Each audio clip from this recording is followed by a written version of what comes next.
Diawali pada tahun 1910 di Mesir, kita akan diperlihatkan dengan seorang pria putus asa yang membawa sebuah artefak yang diciptakan oleh sosok iblis kekacauan bernama Paul Pazu, sang penculik anak-anak. Entah apa yang sebenarnya terjadi, ia meminta maaf kepada sang anak dan langsung melakukan bundir tepat setelah menguburkan artefak tersebut.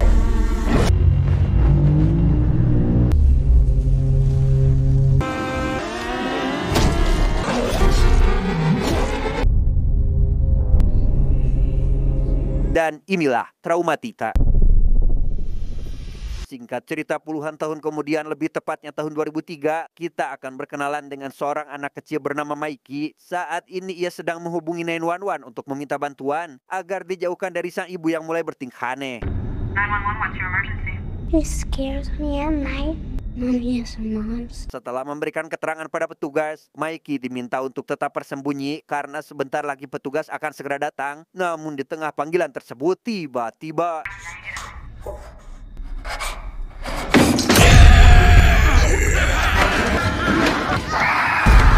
ya, sang ibu berhasil menemukan Mike yang membuatnya harus bersembunyi di tempat lain. Dari balik pintu, Mike melihat ibunya yang bertingkah aneh, mencari-cari Mike di segala tempat dan meminta maaf jika dia berbuat kesalahan, berharap Mike keluar dari persembunyiannya. I'm so sorry. Please don't be mad at mommy. Entah apa yang terjadi, ibunya tiba-tiba pergi entah kemana. Merasa aman, Mikey akhirnya keluar dari persembunyiannya. Namun siapa sangka, sang ibu malah kembali dengan gelagat anehnya dan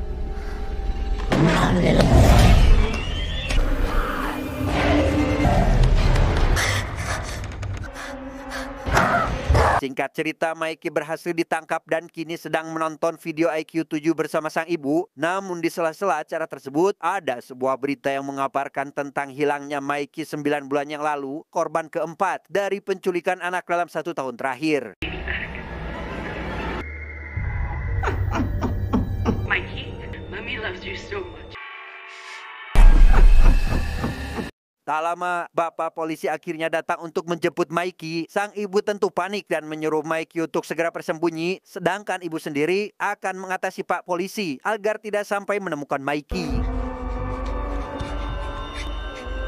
Ibu langsung menemui pak polisi dan mencoba untuk mengusirnya secara halus. Namun hal itu sia-sia saja karena maksud kedatangan pak polisi ke sana memang untuk menjemput orang yang tadi sudah menghubungi 911. Apalagi melihat gelagat si ibu yang mencurigakan, membuat pak polisi yakin jika ada sesuatu yang janggal di rumah ini. Don't you need a warrant for that?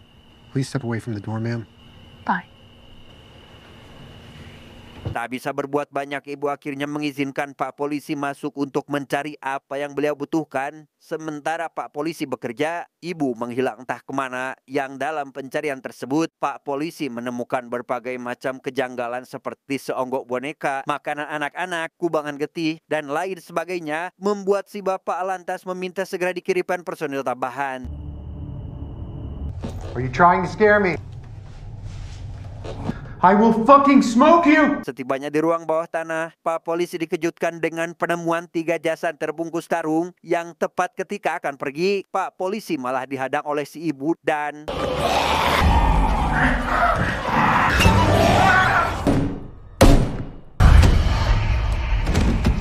ya, meski pak polisi memegang senjata, ia tetap saja kalah melawan sang ibu yang mungkin memiliki kekuatan aneh, di mana Mike hanya bisa melihat pak polisi dihabuk oleh ibunya tanpa ampun.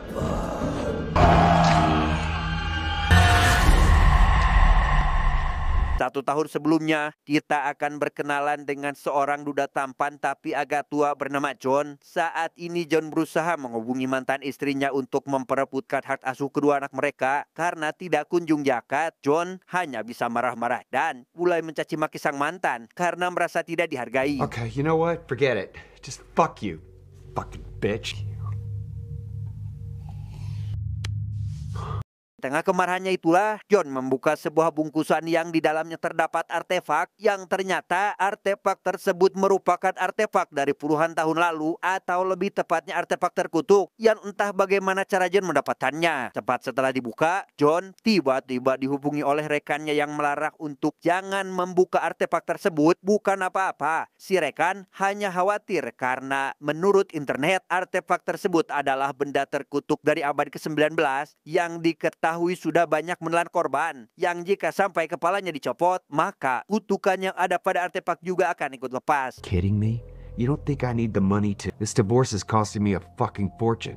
My ex-wife is trying to steal my girls away from. Are your girls with you?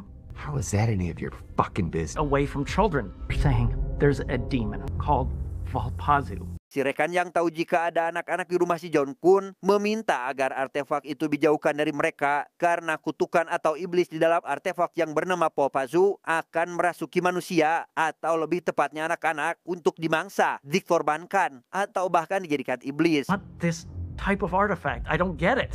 It's just a stupid artifact from Africa or something. John, but you're not going to open it, right? You're not going to open it, John, though, right? Bukannya mendengarkan perintah si rekan, John yang memang skeptis pun tentu tidak percaya dengan apa yang telah rekannya jelaskan, di mana dia dengan sengaja melepaskan kepala artefak tersebut dan tebak apa yang terjadi.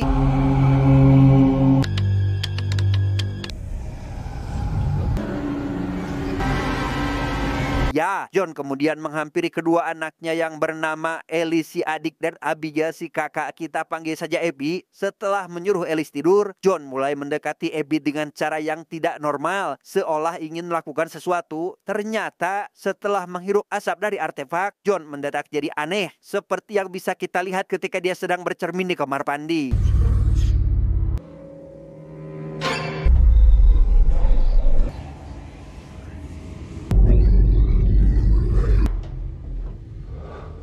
Setelah menonton itulah, John membawa Abby ke kamar yang tentunya kalian juga tahu akan berbuat apa. Selesai dengan hal tersebut, John meminta Abby agar berahasiakan apa yang baru saja mereka lakukan.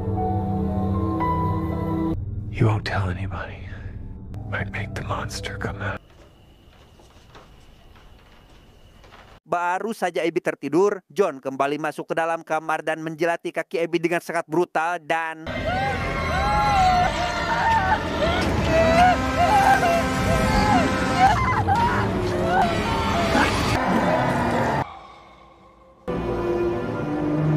Di pagi buta setelah dipaksa meminum cairan hitam dari mulut si John, Abby yang ketakutan dan trauma dengan hal tersebut memilih untuk pergi saja dari rumah. Abby pergi ke rumah neneknya yang sangat jauh, sebuah rumah terbengkalai bekas kebakaran 20 tahun lalu yang meski tinggal di tempat mengerikan, tapi setidaknya dia tidak harus tinggal bersama sosok monster yang seharusnya ia panggil ayah.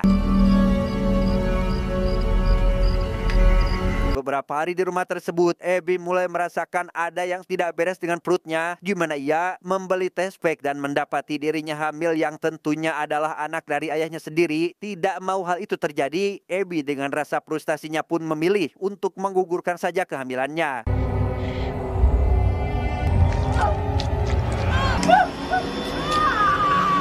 Selesai dengan proses yang menyakitkan tersebut, Abby menghubungi Ellis untuk menjelaskan keadaannya saat ini. Abby menjelaskan jika saat ini dia baik-baik saja dan meminta Ellis agar jangan menghubunginya lagi.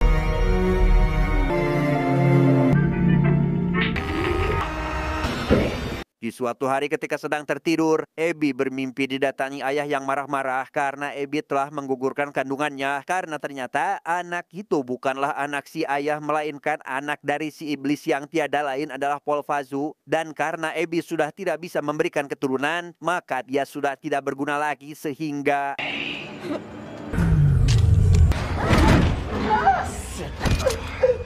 Fuck you. Just take Alice instead of you. Setelah dipaksa menyakiti diri sendiri, Abby akhirnya memohon pada Valpazu untuk menjadikannya pelayan atau apapun yang dia inginkan. Karena jika tidak, berdasarkan penuturan si ayah, iblis itu akan mengincar Ellis sebagai pengganti Abby, yang tentunya hal itu sangat tidak dia inginkan. Karena memang siapa juga yang ingin agar adiknya menderita.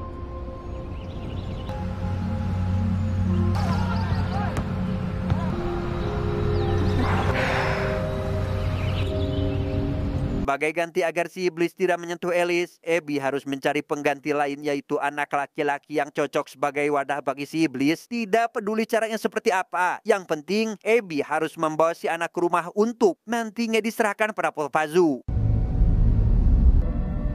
Hello?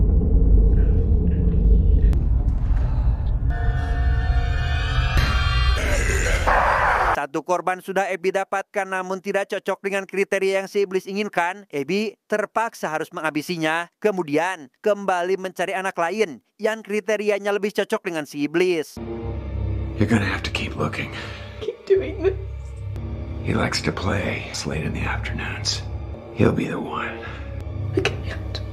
Oh, yes you can. Kembali ke masa kini, lebih tepatnya setelah Abby menghabisi Pak Polisi, Mikey meminta maaf atas apa yang telah menimpa si bapak. Di sana Abby meminta si iblis agar tidak memaksanya untuk bertindak lebih jauh, berbicara pada Mikey jika apa yang selama ini Abby lakukan adalah untuk kebaikan Mikey sendiri, menjauhkannya dari si iblis agar dia tidak melakukan hal buruk kepada Mikey. Namun kali ini si iblis sudah mulai kurang ajar. Bahkan Abby tidak bisa memuaskan hasratnya lagi, sehingga Abby yang sudah kewalahan pun memilih untuk lepas saja dari si iblis dengan cara seperti ini. I'm in hell forever.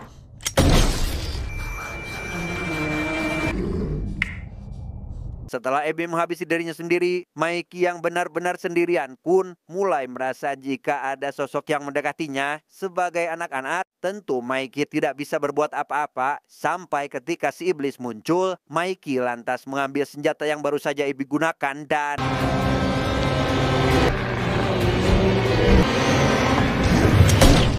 You're gonna make it home, Mikey, okay?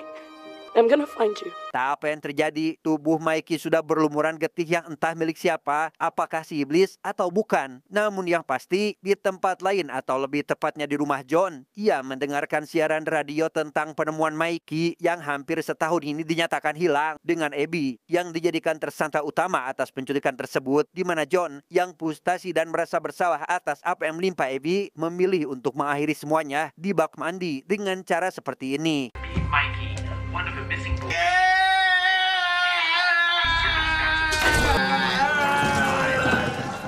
20 tahun kemudian setelah Mikey ditemukan dan si John yang menyetrum dirinya sendiri, terlihat Alice kecil kini sudah dewasa dan sedang akan melakukan wawancara dengan seorang host wanita pada acara talk show untuk membahas tentang buku yang baru saja Alice terbitkan. One of the most compelling books we've ever seen cases in America.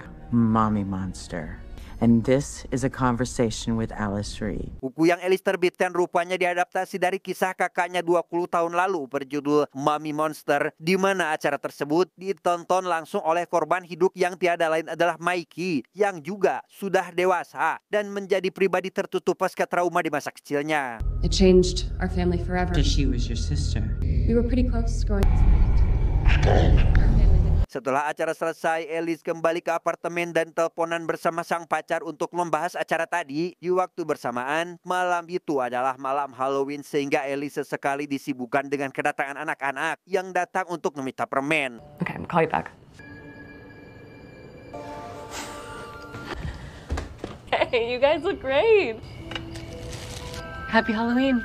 Selesai dengan pacar dan anak-anak tetangga, Alice kembali dengan aktivitasnya menonton beberapa video tentang 20 tahun lalu untuk mencari kebenaran tentang apa yang sebenarnya terjadi dengan sang kakak, seperti awal mula kehilangan Mikey setelah dia ditemukan, serta penjelasan tentang trauma yang besar kemungkinan dialami olehnya. Stand or sit and not say anything. To show him I was here for him. He would just be numb. Draw monsters. He became the darkest. Di salah satu berita ada yang menampilkan keterangan dari rekan si ayah yang menyalahkan John atas semua tragedi mengerikan ini. Dia menjelaskan jika awal mula petaka ini bermula dari artefak kuno tempat iblis jahat bersemayam yang seharusnya tidak dibuka, malah dibuka meski sudah diingatkan agar jangan dibuka, tapi tetap saja dibuka. Dan sekarang iblis itu sudah bebas sebebas-bebasnya.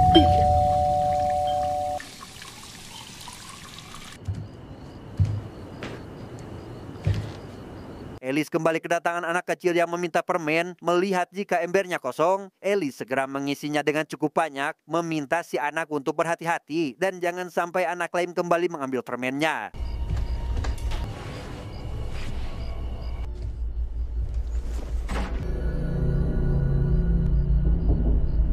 Kembali ke kamar, Alice malah mendapat panggilan dari kakaknya yang sudah meninggal 20 tahun lalu. Si kakak menjelaskan tentang kronologis kejadian di masa lalu, termasuk ayahnya yang sudah bertindak tidak pantas kepada Abby. Tidak ingin kepikiran, Abby memutuskan untuk tidur saja. Namun dalam tidurnya pun dia mengalami kejadian aneh, yaitu mimpi tentang sosok iblis yang katanya merasuki Abby. We consider this monster to be a fin of Mikey's imagination. Di saat bangun itulah, anak tadi kembali datang ke rumah Alice, bukan meminta permen, melainkan ingin menunjukkan sosoknya yang tinggi besar, yang ternyata itu adalah Mikey. Masih ditutupi kain, Mikey masuk ke dalam rumah dan menceritakan tentang Alice yang saat ini posisinya tidak aman lagi. Katanya Abby tidak bisa melindungi Alice, dan jika Alice ingin selamat, ia harus menjadi sosok ibu baru menggantikan Abby. It's out there again. And my mommy, she can't protect you. You mean Abigail? Protect me from what?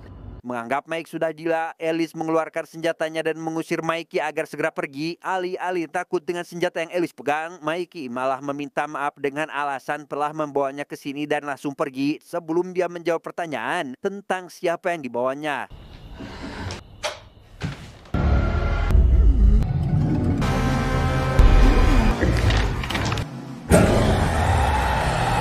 Ya, sosok itu berhasil menguasai Mike sepenuhnya. Tak berselang lama, pacar Alice datang berkunjung dan mendapati sosok Mikey sedang berdiri di dekat pohon yang tak apa nama pohon tersebut. Awalnya si pacar tidak berpikir aneh-aneh. Namun ketika si pacar mencoba untuk mencarinya, tiba-tiba I'm a little old to be trick-or-treating.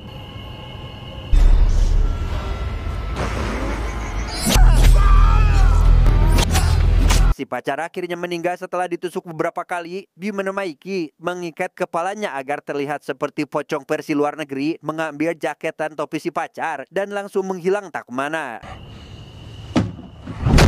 Berita tentang kematian pacar Alice langsung tersebar dengan cepat. Tidak mau menyia-nyiakan momen tersebut, si host wanita yang dulu sempat mengundang Alice meminta asistennya untuk kembali mengundang Alice. Gandakan saja bayarannya. Yang penting Alice bersedia untuk datang ke acaranya. Come on, poor thing. Cha-ching for us. This is a fucking ratings bonanza. You get on the horn right now. You get out. Meski sebenarnya si asisten tidak mau karena masih memiliki hati nurani, ia tetap saja menyetujui permintaan si host karena jika tidak, maka pekerjaannya sendiri yang akan terancam. I'm not having anybody scoop me on this. And I'll be there soon. Out. Setibanya si host di studio, ia tidak mendapati siapapun ada di sana. Hanya ada beberapa barang yang berantakan. Sempat berpikir ini hanyalah sebuah prank. Si host mulai mencari semua orang dan menemukan asistennya yang sudah berumuran getih karena ternyata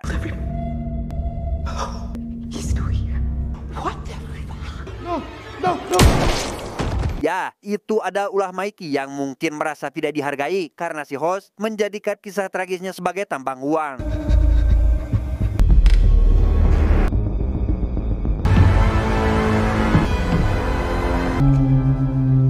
Dengan egoisnya, si host malah mengorbankan asistennya sendiri agar bisa melarikan diri.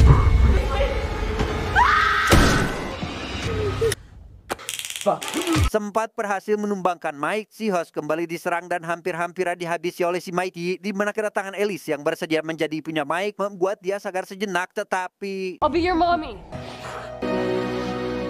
It's okay. You available for an interview tomorrow? Dan itulah Traumatika. Tamat, endingnya sangat membagongkan.